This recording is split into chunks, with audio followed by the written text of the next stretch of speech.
in Singapore will go all the way to the Indian Ocean. But more importantly than that, they claim it's a matter of government policy. In case you haven't realized, the Singapore government, for all its faults, is pretty damn efficient. It has things like on-block sales, no constitutional right to property to ensure that property can be redeveloped as and when social goals permit it. Land is already being used to an optimum level in Singapore as it stands right now. And more importantly, Singapore's population is growing by virtue of governmental policy, because of social policies like bringing foreigners in and naturalizing them, because of policies like trying to increase birth rates. Within 30 years alone, ladies and gentlemen, over the last 30 years, our population, through all these factors, have moved from 2 million to 4 million, nearly double, ladies and gentlemen. The demand will only continue to increase. But on the third level, and this is the most important, the nuance here is this: even if there's no scarcity of houses per se, there is a scarcity of HDB land, of HDB houses, because HDB houses are not just houses, they are government-built houses, built on the basis of a limited tax base, on the basis of taxpayers' money, ladies and gentlemen. It will always be scarce. That is the point. Now, I'll talk more about this later on, but to claim that there's no scarcity in Singapore is utterly ludicrous, and they deserve to lose this debate on that basis alone. The second thing I want to talk briefly about is the idea of filial piety.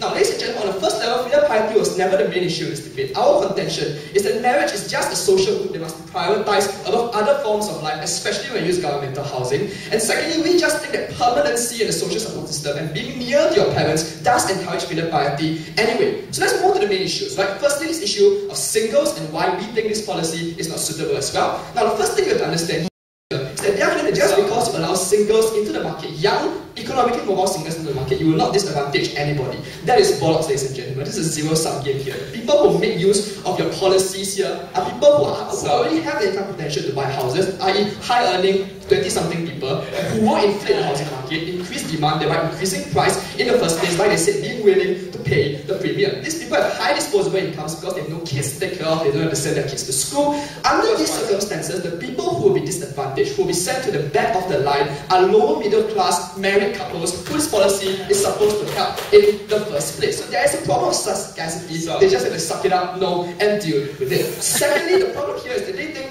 rent is very bad for single people. That is just not the case. We think rent is uniquely suitable for single people because single people precisely need the economic and social mobility. Right? If you want to get married, you have to move from, say, Tuas to India. If you want economic mobility, even a country as small as Singapore, you still need economic mobility. That's why the impermanence of rent is actually very important to them. Their whole idea of the cult of owning property is precisely the problem that brought most of the Western world to its knees in the first place. But the last and most important nuance in this point is very, very simple. We're not just talking about the right to property. Like in the first place, Singapore doesn't even have the right to property. We're talking about HDB built on the basis of taxpayers' resources, ladies and gentlemen. This is to achieve, once again, very specified governmental goals. Under these circumstances, there is no obligation on the part of the Singapore government to use taxpayers' money to actualize these people's conception of what their lives should be. That is the nuance that you've never once dealt with, because there is no such thing as a right to government-owned land. Yes? What do you think the priority of the government should be? A right for its citizens to own property, or for naturalized foreigners who are married and then can buy that property? Okay, I don't blame you for this. Go to the Singapore Constitution and tell me where the right to property is. Singapore cannot afford a right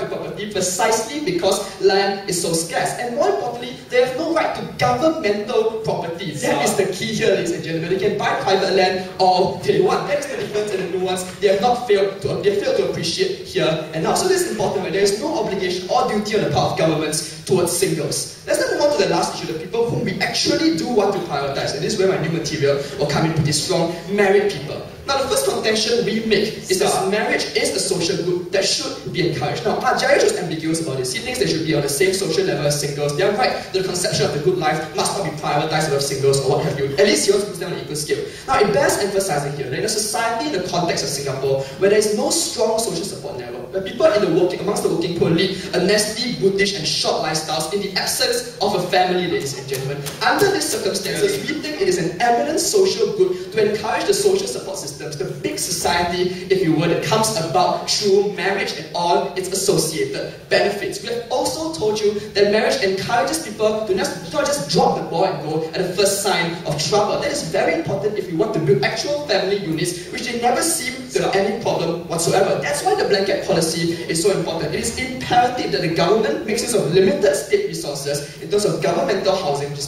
already spends billions of dollars on, to encourage marriage. And this is where my new material comes in. Why exactly do married people necessarily need this particular encouragement in order to facilitate marriage? On the first level, it's very simple. Most Singaporeans here, before they were married, live with their parents. It's just the way we live. It's because house is scarce, things like that. So people in their early 20s, by and large, where most people get married, moving out is by and large a huge deal for them. It could be psychologically scary, it could be economically scary. That's why you need the government to come in to say you can use your CPF, you can be able to facilitate you getting a house without too much disruption of your economics, to alleviate the economic worries. Under these circumstances, if two people are in love, their decision calculus is whether or not to make that step and enter into a social arrangement that is good for them. Marriage is very important in terms of housing. That's why we use governmental housing to fulfill this particular goal. That is very, very important. And more importantly, on the second level, we think married people actually need houses more, because the imperative for married people is no longer social mobility, it's no longer economic mobility, it's finding roots in a community, it's ensuring that they can bring their children up in a secure environment with roots in their particular community. We think owning houses for these people is even more important because that incentivizes them to go out and take part in their children's lives, go to schools, form parents' councils, set roots in the community, make friends with their particular neighbors. That is very important, and we think married people simply need this more. So holistically, ladies and gentlemen, if you have remember anything, is to remember 3 points. Firstly, land in Singapore is scarce. I can't emphasize this enough. Secondly, Single people do not have a right to government-owned land and used by taxpayers' money to achieve actual social goals.